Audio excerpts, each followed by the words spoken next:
Conflicto de los siglos, por Ellen G. White. Introducción. Antes que el pecado entrara en el mundo, Adán gozaba de libre trato con su Creador. Pero desde que el hombre se separó de Dios por causa del pecado, aquel gran privilegio le ha sido negado a la raza humana. No obstante, el plan de redención abrió el camino para que los habitantes de la tierra volvieran a relacionarse con el cielo. Dios se comunicó con los hombres mediante su Espíritu y, mediante las revelaciones hechas a sus siervos escogidos, la luz divina se esparció por el mundo. Los santos hombres de Dios hablaron siendo inspirados del Espíritu Santo.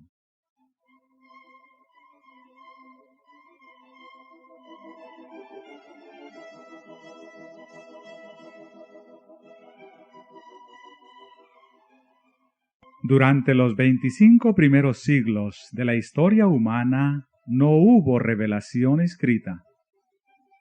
Los que eran enseñados por Dios comunicaban sus conocimientos a otros, y estos conocimientos eran así legados de padres a hijos a través de varias generaciones. La redacción de la palabra escrita empezó en tiempos de Moisés. Los conocimientos inspirados fueron entonces compilados en un libro inspirado. Esa labor continuó durante el largo periodo de 16 siglos, desde Moisés, el historiador de la creación y el legislador, hasta Juan, el narrador de las verdades más sublimes del Evangelio.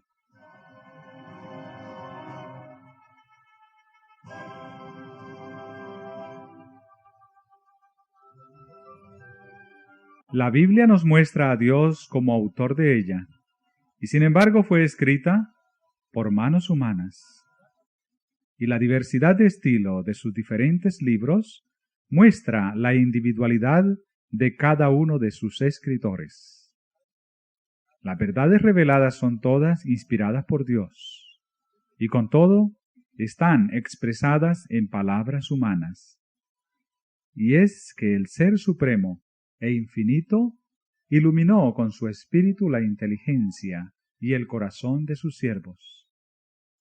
Les daba sueños y visiones y les mostraba símbolos y figuras. Y aquellos a quienes la verdad fuera así revelada, revestían el pensamiento divino con palabras humanas.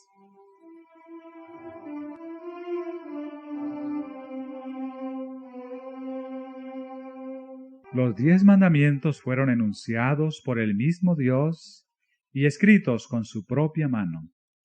Su redacción es divina y no humana. Pero la Biblia, con sus verdades de origen divino, expresadas en el idioma de los hombres, es una unión de lo divino y lo humano. Esta unión existía en la naturaleza de Cristo, quien era Hijo de Dios e Hijo del hombre. Se puede, pues, decir de la Biblia lo que fue dicho de Cristo.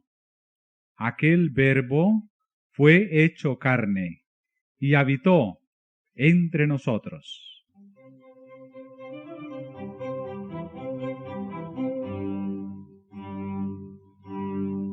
Escritos en épocas diferentes y por hombres que diferían notablemente en posición social y económica y en facultades intelectuales y espirituales, los libros de la Biblia presentan contrastes en su estilo, como también diversidad en la naturaleza de los asuntos que desarrollan.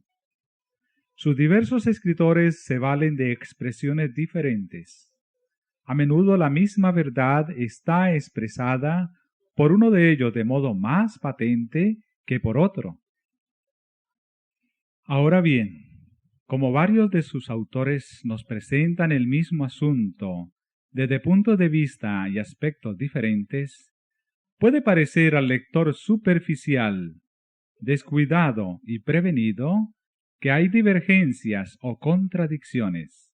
Allí donde el lector atento y respetuoso discierne con mayor penetración la armonía fundamental. Según la palabra de Dios, el Espíritu Santo debía continuar su obra por todo el periodo de la dispensación cristiana.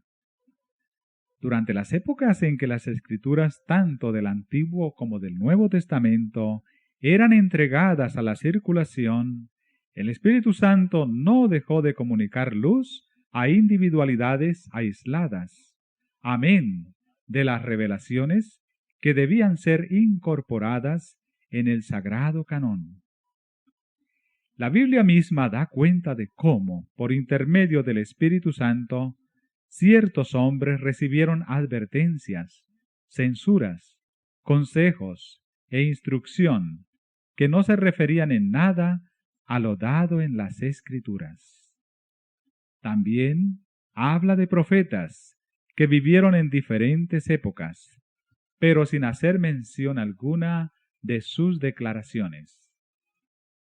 Asimismo, una vez cerrado el canon de las Escrituras, el Espíritu Santo debía llevar adelante su obra de esclarecimiento, de amonestación y consuelo en bien de los hijos de Dios.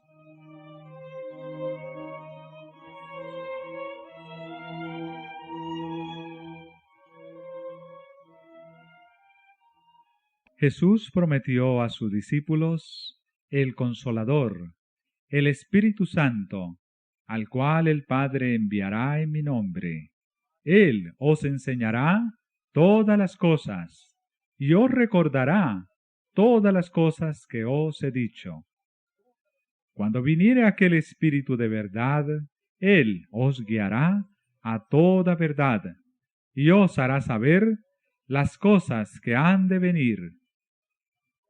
Las Sagradas Escrituras enseñan claramente que estas promesas, lejos de limitarse a los días apostólicos, se extienden a la Iglesia de Cristo en todas las edades. El Salvador asegura a los discípulos: estoy con vosotros todos los días hasta el fin del mundo. San Pablo declara que los dones y manifestaciones del Espíritu fueron dados a la Iglesia para el perfeccionamiento de los santos, para la obra del ministerio, para la edificación del cuerpo de Cristo, hasta que todos lleguemos a la unidad de la fe y del conocimiento del Hijo de Dios, al estado de hombre perfecto, a la medida de la estatura de la plenitud de Cristo.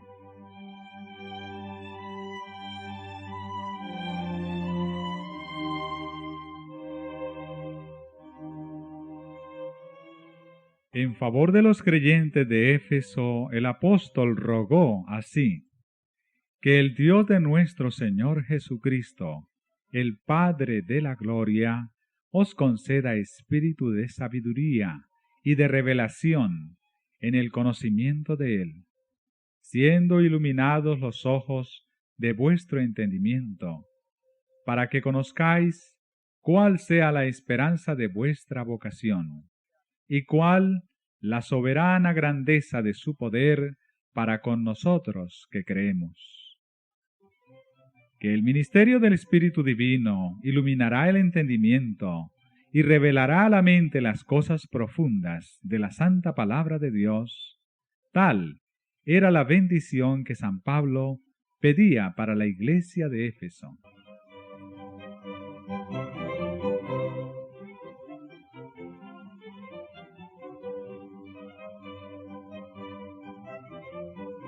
Después de la maravillosa manifestación del Espíritu Santo, el día de Pentecostés, San Pedro exhortó al pueblo al arrepentimiento y a que se bautizara en el nombre de Cristo para la remisión de sus pecados, y dijo: recibiréis el don del Espíritu Santo, porque para vosotros es la promesa, y para vuestros hijos, y para todos los que están lejos, para cuantos el Señor nuestro Dios llamare.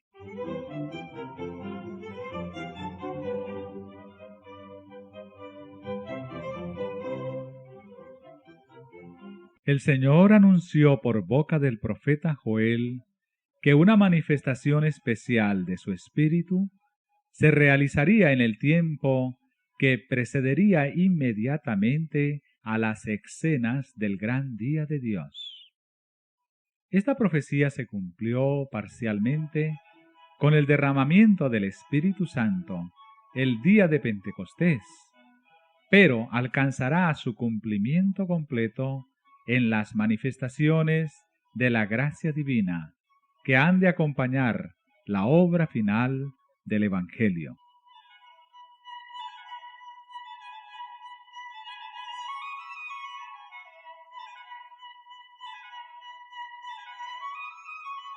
El gran conflicto entre el bien y el mal aumentará en intensidad hasta la consumación de los tiempos.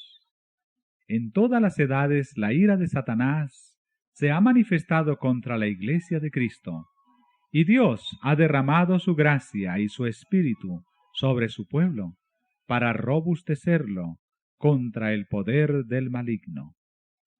Cuando los apóstoles de Cristo estaban por llevar el Evangelio por el mundo entero y consignarlo por escrito para provecho de todos los siglos venideros, fueron dotados especialmente con la luz del Espíritu.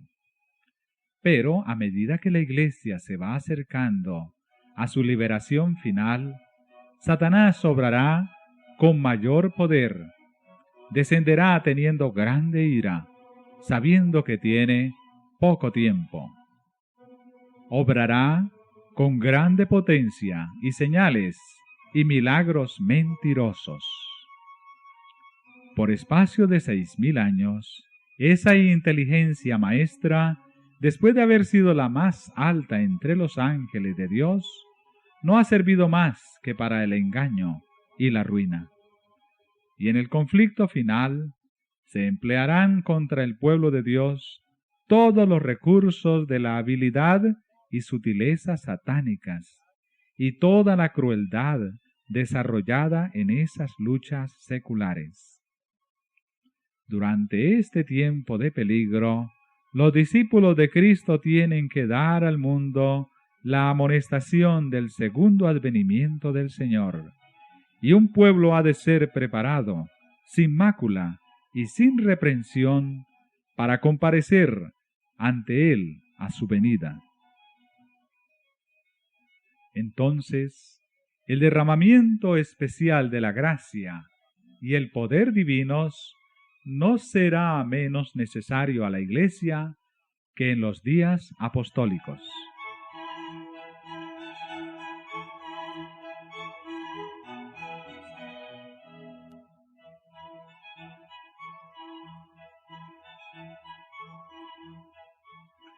Mediante la iluminación del Espíritu Santo, las escenas de la lucha secular entre el bien y el mal fueron reveladas a quien escribe estas páginas.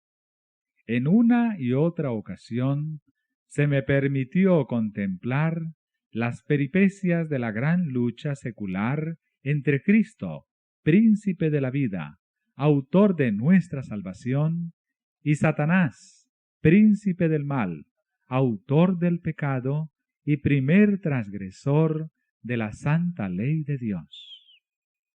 La enemistad de Satanás contra Cristo se ensañó en los discípulos del Salvador.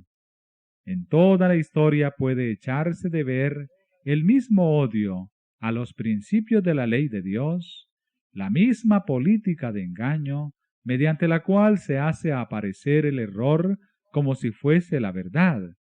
Se hace que las leyes humanas sustituyan las leyes de Dios, y se induce a los hombres a adorar la criatura antes que al Creador.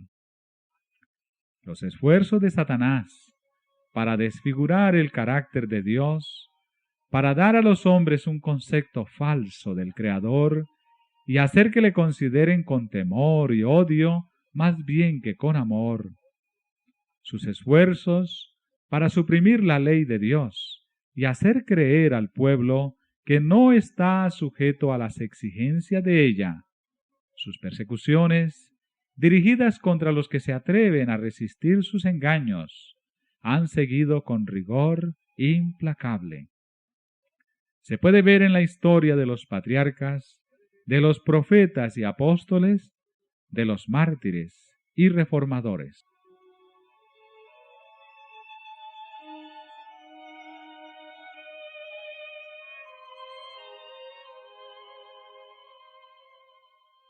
En el gran conflicto final, Satanás empleará la misma táctica, manifestará el mismo espíritu y trabajará con el mismo fin que en todas las edades pasadas. Lo que ha sido, volverá a ser, con la circunstancia agravante de que la lucha venidera será señalada por una intensidad terrible, cual el mundo no la vio jamás. Las seducciones de Satanás serán más sutiles, sus ataques más resueltos. Si posible le fuera, engañaría a los escogidos mismos.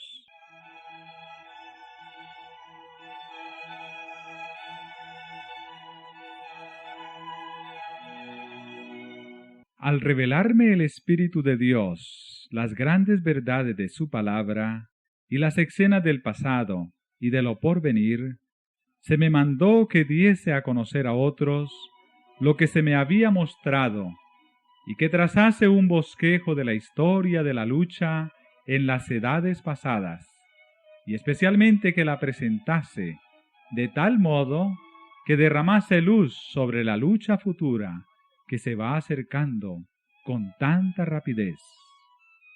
Con este fin, he tratado de escoger y reunir acontecimientos de la historia de la Iglesia en forma que quedara bosquejado el desenvolvimiento de las grandes verdades comprobantes que en diversas épocas han sido dadas al mundo. Han excitado la ira de Satanás y la enemistad de la Iglesia amiga del mundo, y han sido sostenidas por el testimonio de aquellos que no amaron sus vidas, exponiéndolas hasta la muerte.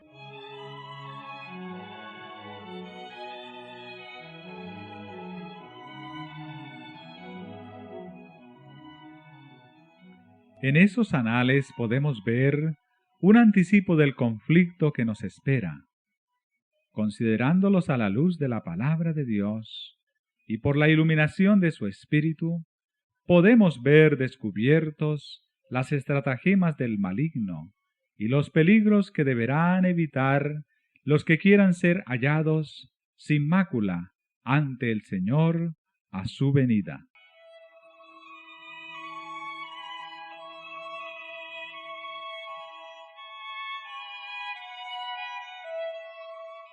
Los grandes acontecimientos que marcaron los pasos de reforma que se dieron en siglos pasados son hechos históricos harto conocidos y universalmente aceptados, que nadie puede negar.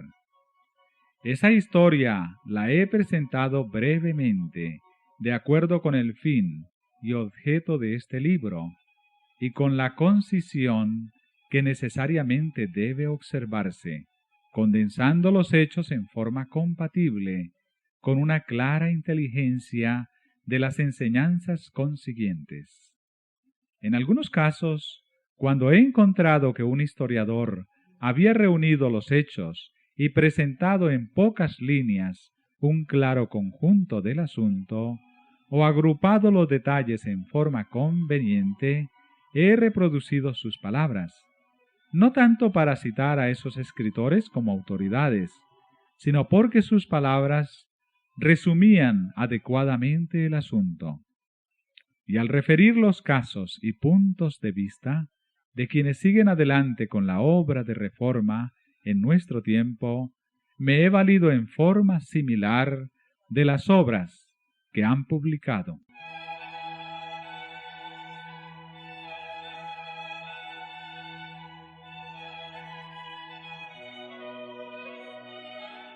El objeto de este libro no consiste tanto en presentar nuevas verdades relativas a las luchas de pasadas edades, como en hacer resaltar hechos y principios que tienen relación con acontecimientos futuros. Sin embargo, cuando se considera los tales hechos y principios como formando parte de la lucha empeñada entre las potencias de la luz y las de las tinieblas, todos esos relatos del pasado cobran nuevo significado y se desprende de ellos una luz que proyecta rayos sobre el porvenir, alumbrando el sendero de los que, como los reformadores de los siglos pasados, serán llamados a una costa de sacrificar todo bien terrenal, a testificar de la palabra de Dios y del testimonio de Jesucristo.